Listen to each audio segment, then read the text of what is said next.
여러분 반갑습니다. 여러분의 멘탈 전도사 천마세입니다. 벌써 하루가 또 시작되네요. 날이 덥고 습하고 힘들죠? 하여튼 비 조심하시고 오늘도 좀 활기찬 하루 일요일 되었으면 좋겠습니다. 요즘 보니까 무례한 사람들이 많아요. 예의 없는 사람들이 너무 많습니다. 천만쌤 주위에도 보니까 예의 없는 사람이 많아요. 일명 싸가지 없는 사람들이 많다는 거죠. 왜 그런지 모르겠어. 항상 예의를 지키고 젠틀해야 하는데 그렇지 않은 사람이 많습니다. 제가 볼 때는 젊은 사람들보다는 나이 많은 사람들이 더 그래요. 나이 많은 노인분들이 너무 무례한 것 같아. 예의도 없고 막무가내고 뭐 다 그런 건 아닌데 이상하게 나의 눈에는 많이 띕니다.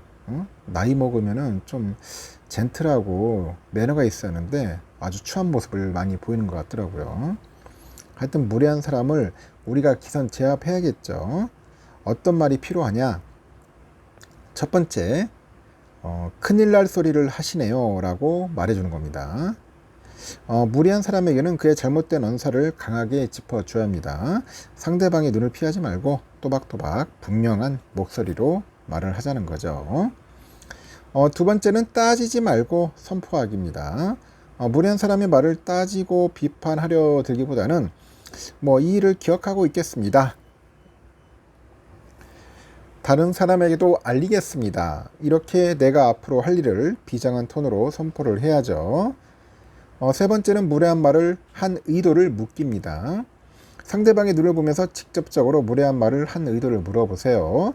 이때 상대방이 한 말을 그대로 인용을 하면은 상세하게 물으면 상대도 대답을 찾는 과정에서 자연스럽게 자신의 무례를 깨닫습니다. 네 번째는 침묵으로 무시하자. 앞서 말한 방법들조차 잘 통하지 않는 사람에 대해서 침묵으로 대응하자는 거죠. 침묵은 나의 에너지를 더 이상 낭비하지 않으면서 무례한 사람에게 대처는 가장 강력한 방법이라는 겁니다. 그래서 무례한 사람은 두 가지 종류로 나눠지더라고요. 첫 번째는 자신의 무례함을 제대로 인지하지 못한다거나 두 번째는 상대방을 얕보면서 일부러 무례하게 구는 유형이죠. 첫 번째 유형이라면 앞선 방법으로 대부분 해결되겠지만은 두 번째 유형이라면 철저히 무시하고 거리를 두는 게 상책입니다. 제가 이야기하는 거 좀 와닿나 모르겠어요. 참고하시기 바라고. 삼성에 관련된 이야기 한번 볼까요? 요즘 스마트폰도 잘 나가고 하는 것 같은데 올해 스마트폰 시장에서 성장세를 보일 몇 안 되는 신흥 시장으로 주목받는 데가 베트남이잖아요. 베트남이 연내 5G 가입자를 대폭 확대할 계획을 내놨습니다. 스마트폰 제조사들 입장에서 5G를 지원하는 고가 모델 판매량을 늘릴 기회가 될 수 있다는 거죠. 특히 중국 오포에 베트남 스마트폰 시장 선두자리를 내줬던 삼성전자가 갤럭시 A56 그리고 S25 이 시리즈를 앞세워서 1위를 탄환할 수 있을지가 관심사입니다. 업계 등에 따르니까 베트남은 최근에 4G 중심인 스마트폰 시장을 5G로 전환하는 데 속도를 냅니다. 베트남 과학기술부가 올해 안으로 전체 인구 중 90%가 5G에 접속할 수 있도록 기지국 2만 개를 추가 구축할 예정이라고 하네요. 현재는 26%만 5G에 접속 가능한 상태입니다. 베트남 정부는 올해 안에 5G 기지국이 총 6만 8천 개를 넘어설 것으로 보고 이는 4G 기지국 수의 절반 수준인데 전체 인구 90%가 이 5G에 접근 가능한 규모입니다. 그러다 보니까 베트남 과학기술부 장관이 이 5G 전국 커버리지 확대가 지금부터 연말까지 시급한 과제라고 강조를 하죠. 이 5G 전환은 스마트폰 제조사들한테는 기회입니다. 이 4G만 지원하는 저렴한 가격대 스마트폰 대신에 이제 비교적 고가죠. 5G 전용 모델 이런 판매량을 늘릴 수가 있어요. 그래서 5G 스마트폰으로 교체하는 중산층을 노려가지고 이제 프리미엄 제품을 판매해서 매출을 끌어올리는 거죠. 확대하는 그런 계기로 삼는 겁니다. 실제로 고가 모델 수요도 증가 추세인데 베트남 등 동남아시아 지역에서 지난해 갤럭시 A55랑 S 시리즈 등 이 상대적으로 가격대가 높은 제품들이 강세를 보였어요.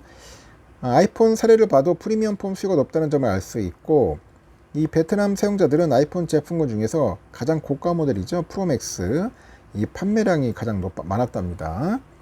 현지 유통망 통계를 종합해 보니 아이폰 매출 중 프로맥스가 차지하는 비중이 70%를 웃돌고 그러다 보니 베트남은 올해 주목할 시장이다.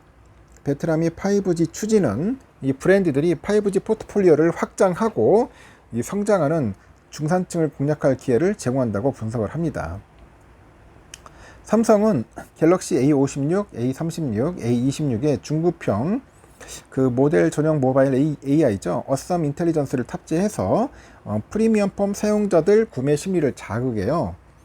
카날리스에 보니까 올 1분기 5G를 지원하는 갤럭시 A 시리즈 출하량이 베트남 등 동남아 기준으로 전년 동기 대비 47% 증가를 했고 1분기 삼성이 이 지역 출하량 점유율 28%를 차지해서 선두를 달렸습니다. 샤오미 19%, 애플이 18%, 오포 17, 그리고 리얼미 6%. 하여튼 연간 기준으로 삼성은 지난해 베트남 1위 타이틀을 오포에 내줬는데 삼성전자 점유율은 2기간 22%로 오포보다 3% 낮네요. 1년 전만 해도 삼성은 32, 애플 21, 샤오미 18, 오포 16, 리얼미 4% 순위였는데 순위가 크게 요동쳤습니다. 베트남은 지역 공급망 변화의 그 주요 수혜국으로 이제 부상을 하는 거죠. 안정적인 가버넌스, 개선되는 인프라, 그리고 부품 공급업체의 근접성이 스마트폰 생산에 대한 장기 투자의 매력적인 목적지로 맞는다고 합니다. 그래서 베트남 시장 우습게 보면 안 된다는 거죠. 2007년 스마트폰은 세상을 바꿨는데 이제 차세대 스마트폰은 무엇일까? 빅테크 기업들은 그 답을 안경에서 찾아요.